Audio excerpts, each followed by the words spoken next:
అందరికీ నమస్కారం అండి.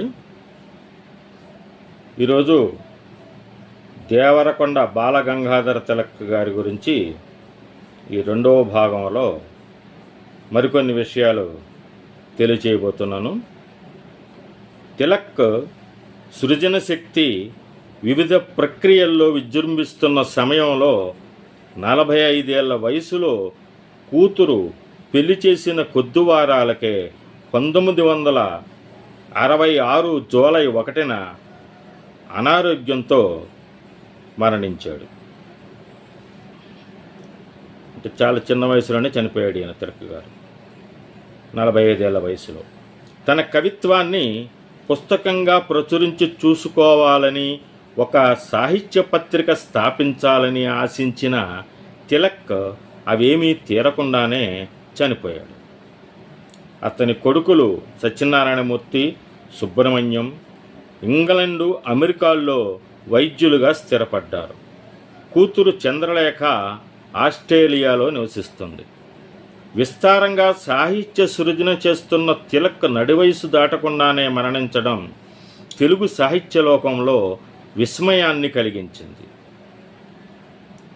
తిలక్ మరణించిన ఏడాదిలోపు 1967 ఏప్రిల్లో అతను రాసిన కథలతో తిలక్ కథలు, మరి 2 ఏళ్లకు 1968 జూలైలో అతని కవితలతో అమృతం కురిసిన రాత్రి అన్న కవితా సంపుటిని విశాలాంధ్ర ప్రచురణాలయం ప్రచురించింది.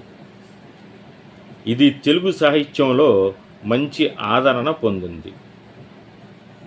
1971లో ఈ పుస్తక రచనకు గాను మరణానంతరం తిలక్కు కేంద్ర సాహిత్య అకాడమీ పురస్కారం లభించింది. 1940లో, అంటే మళ్ళీ కొద్దిగా వెనక్కి వెళ్తున్నాం, తిలక్ కవిత్వ రచన ప్రారంభించే నాటికి భావ కవిత్వం వెనుకబడి అభ్యుదయ కవిత్వం ప్రాచుర్యంలోకి వస్తోంది. పద్య కవిత్వానికి బదులు వచన కవిత్వం రాయడం వైపుకు కవులు ఎక్కువగా మొగ్గు చూపుతున్నారు. ఈ పరిస్థితుల్లో కూడా తిలక్ మొదట భావకవిత్వ ప్రభావంతో రాయడం మొదలుపెట్టి విస్తారంగా ఛందస్సులో కవిత్వం రాశాడు. తిలక్ భావకవుల ప్రభావంతో ఛందస్సులోని పద్యాల్లో ఖండకావ్యాలు రాశాడు. గోరువంకలు, స్వయంవరం, ఆవాహన, వర్ష, మధువిరహం, శర్వరీప్రియ, ఆటవెలది, శ్రీ వివేకానంద స్వామి, సీత 1, సీత 2, అద్వైత మాన్మథం, అమృత భావము వంటి ఖండకావ్యాలు రచించాడు.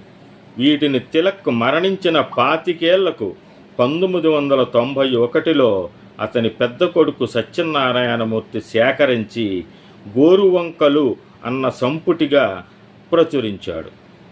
ఈ గోరువంకలు సంపుటిలోని చాలా వరకు ఖండకావ్యాలను పలువురు విమర్శకులు తిలక్ ఎదుగుదలలో భాగంగానే ఎంచారు తప్ప గొప్ప రచనలుగా భావించలేదు.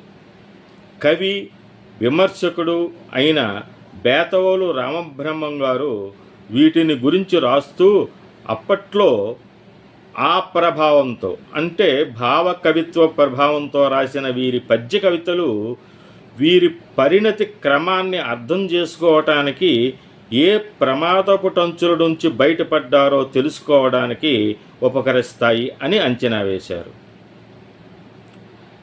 అయితే ఈ ఖండకావ్యాల్లో కూడా సీతారాములకు చెందిన 4 ఖండికలు, శ్రీ వివేకానంద స్వామి 1 నిత్యనూతనంగా నిలిచే కవితలు అని రామబ్రహ్మం పేర్కొన్నాడు. తిలక్ ఎంత సుకుమారుడో అతని కవిత అంత నిశితమైనది. భాష ఎంత మెత్తనిదో భావాలు అంత పదునైనవి. సంఘ వంచితుల పట్ల ఎంత కారుణ్యమో సంఘ దురన్యాయాల పట్ల అంత క్రోధం. తిలక్కు తెలుగు, ఇంగ్లీషులలో చక్కని పాండిత్యం ఉంది. ప్రాచీనాధునిక పాశ్చాత్య సాహిత్యములో చాలా భాగం అతనికి కరతలామలకం. అయినా తెలుగు వచనం కానీ పద్యం కానీ ఎంతో బాగా వ్రాసేవాడు. శుతిమెత్తని వృత్త కవితతో ప్రారంభించిన ఆధునిక జీవితాన్ని అభివర్ణించడానికి వృత్త పరిధి చాలక వచన గేయాన్ని ఎన్నుకొన్నాడు. అది అతని చేతిలో ఒకానొక ప్రత్యేకతను, నైశిత్యాన్ని సంతరించుకుంది, సౌందర్యాన్ని సేకరించుకుంది.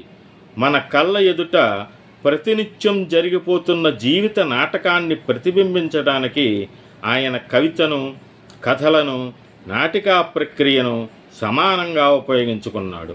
మనకు రోడ్ల మీద తారసిల్లే వ్యక్తులు, బిచ్చగాళ్ళు, అనాథలు, అశాంతులు, తగాపడ్డ తమ్ముళ్ళు, పొడుపుగత్తెలు, చీకటి బజారు చక్రవర్తులు, ఇంకా ఎందరెందరినో ఆయన పాత్రలుగా తీసుకొని అసలు వేషాలలో మన ముందు నిలబెట్టాడు.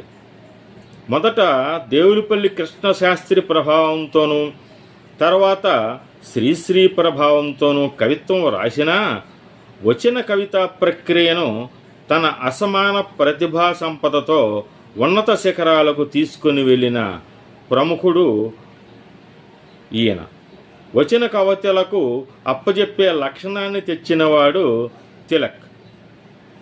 భావ కవిత్వంలోని భావ సౌకుమార్యం, భాషా మార్ధవం, అభ్యుదయ కవిత్వ లక్షణాలతో కలిసి వెలసినటువంటి తిలక్ కవిత్వం అభ్యుదయ భావ కవిత్వాల కలనేత.